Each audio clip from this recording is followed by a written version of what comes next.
وهاجا dhageystayaal sidaad maqlayseen ba ra'iisul wadanka Itoobiya Dr. Abiy Ahmed oo dhawaan booqasho ku tagay magaalada Muqdisho ayaa markii uu dib ugu laabtay dalkiisa Itoobiya waxa uu ra'iisul siiyay telefishinka qaranka wadanka Itoobiya isagoo ka warbixiyay heshiiskii ay la saxiixdeen dawladda federaalka Soomaaliya waxa uu sheegay in laga soo gudbay taariikhdii hore ee ku saleysneed colaadda u dhaxaysa labada wadan ወይም ደግሞ ከዚህ ቡና እየላኩ መኖር ብቻ ሳይሆን wadahadaladana dhaxmaray waxaan ku heshiinay arrimo rajo badan geliyay sida inaan si kumeel gaar ah isaga kaashano dhaqaalaha mustaqbalkana aan shacabkeena mideyno oo aan noqono hal dal oo dhameystiran waa in wadamada geeska Afrika hadii ay suuragal tahay ay noqdaan hal dal oo mideysan sida Dubai ama Mareykanka ama Yurubba taasoo aan ka heli karno faa'iidooyin ballaaran caalamkana aan uga yeelan karno awood gorgortan marka arrimahaas ayaan ka wada hadalnay hadaba taa macnaheedu muxuu yahay Soomaaliya waa dal juqraafi ahaan ku yaala meel muhiim ah laakiin biyaha badda ee inta la eg ee Soomaaliya ku wareegsan waxay noqdeen kuwa maalintiiba aan lagu arkin hal markab ma aha biyo la cabi karo ama wax lagu beeran karo marka inaan dhahno dekad la'aan ayaan nahay dhibaato ayay nagu tahay mustaqbalka fog marka la eegana arintaasi dhibaato iyo waxyeelo weyn ayay nagu yeelanaysaa ከረጅም ጊዜ አንፃር ጎጂ ሆኗል እየጎዳን ያለው codkaasi aad maqlayseen waa ra'iisul Itoobiya oo ka warbixiyay heshiiska dhawaan ay la galeen dawladda federaalka Itoobiya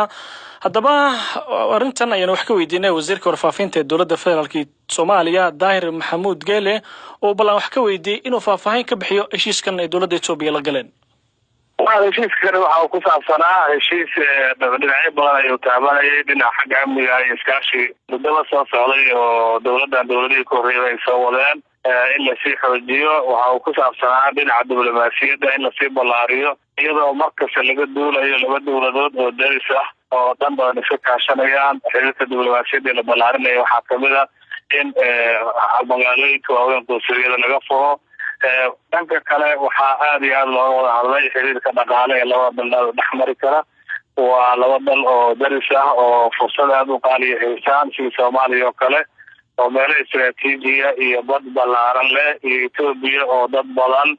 iyo oo waliba dal biyo badan Soomaalida ay ugu yimaadeen biyaha macaan ama wabiyada ay ugu yimaadeen marka suuq macnane oo waliba gaar ahaan iyadoo dhaqaalaha masjidkuna uu sii kobcayo oo si bedeli kara suuq wax soo saar iyo suuq waxaan ku yiraahdaa wax iibsi u baahan dekado u baahan iskaashi u baahan isdhexmar arrimaha ayaa laga wada hadlay wasiir ra'iisul Itoobiya markii uu dib ugu laabtay dalkiisa waxa uu sheegay in ayaga iyo dawladda federaalka ee Soomaaliya ay ku heshiiyeen in labada wadan la mideeyo oo hal dal oo mideysan laga soo saaro marka arintaasi maxaa ka jira waxaan ku sheegi karaa anaga waxaan ka wada hadalnay oo ku soo baxay bayaankii ugu dambeeyay inuu ahaa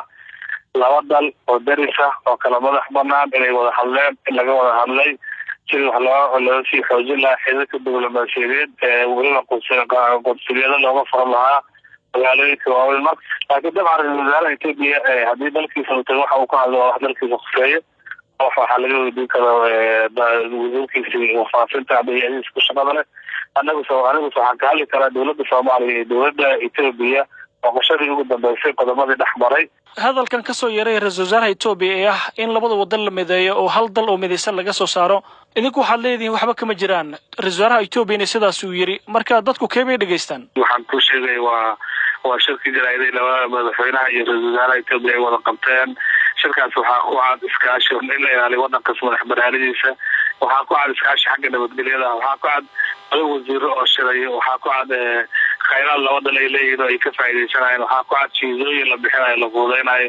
intaas waxay tahay dal kala madax bannaan oo go'aansaday inay daris ahaadaan iskaashadaan habdhaqankooda ወደፊት እንዳይራመድ የምናደርገው አይበቃንም ወይ ለቅሶ ኮሎኔል መንግስቱ እና ዚያድ ባሬ እንዲና እንዲያ ያደረጉ ይያል ይሄን ሁለት ወንድማማች ህዝብ እየለያየን ከምንኖር ህዝቡን የምናገናኝበት የምናቀራርብበት ወደ እውነተኛ ኢንቴግሬሽን ነው ወደ አንድነት የምናመጣበት መንገድ መፍጠር አይቻልም ወይ በሚል ነው ዋናው ንግግር ያደረግነው የተስማማነው በንግግራችን በውይይታችን ውስጥ እጅግ ተስፋ ሰጪ ነገር ነው ለጊዜው በቅርቡ ሙሉ በሙሉ ኢኮኖሚክ ኢንቴግሬሽን እንድናካሂድ ከረጅም ጊዜ አንፃር ህዝቡን ያዋሃደን ወደ ሙሉ አንድ ሀገርነት እንድንቀየር ፖርት ያከራዩ መኖር ወይም ደግሞ ከዚህ ቡና እየላኩ መኖር ብቻ ሳይሆን በቀጠናው ያለውን የተበጣጠሰ ሀብት የተበጣጠሰ የሰው ሀብት በመደመር በርካታ ፖርት ያለው በርካታ የተፈጥሮ ሀብት ያለው ከፍተኛ የህዝብ ብዛት ያለው ትልቅ ገበያ የሆነ ቀጠና መፍጠር ነው። በአፍሪካ ቀንድ ያሉ ሀገራት አንድ ጠንካራ የተባበረ ሀገር መሆን ከቻሉ እንደ ዱባይ ወይም እንደ አሜሪካ ወይም እንደ ዩሮፕ መሆን ከቻሉ ትናንሽ ነገር እያከራየን ከመኖር ወጥተን ወደ ትልቅ የተሟላ ጥቅም ያስገባናል፣ በአለም ላይም የመደራደር አቅማችን ያሳድጋል የሚል ውይይት ነው የተወያየነው። ምን ማለት ነው? ሶማሊያ በጣም ከፍተኛ ጠቀሜታ ያለው ጂኦግራፊካል ቦታ ያዘች ሀገር ናት። ነገር ግን ያ ሁሉ ሶማሌን ከቦ ያለው ውሃ በቀን አንድ መርከብ የማይታይበት ሆኖ ይታያል። ያ ውሃ በቀን አንድ መርከብ የማይታይበት ውሃው ደግሞ የማይጠጣ ለእርሻ የሚሆን ቦታ ደግሞ ውሃ የያዘበት ሀገር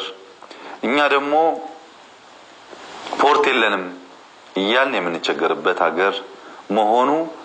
ከረጅም ጊዜ አንፃር ጎጂ ሆኗል፣ እየጎዳን ያለው። ያ በተፈጥሮ ያገኘነውን ውሃ እንደ ፖርት ብንጠቀምበት ለብዙ ቀጠናዎች የቀረበ ስለሆነ ብዙ ሀብት እናወጣበታለን። እኛም በመካከላችን በመናደርገው ግብይት በራሱ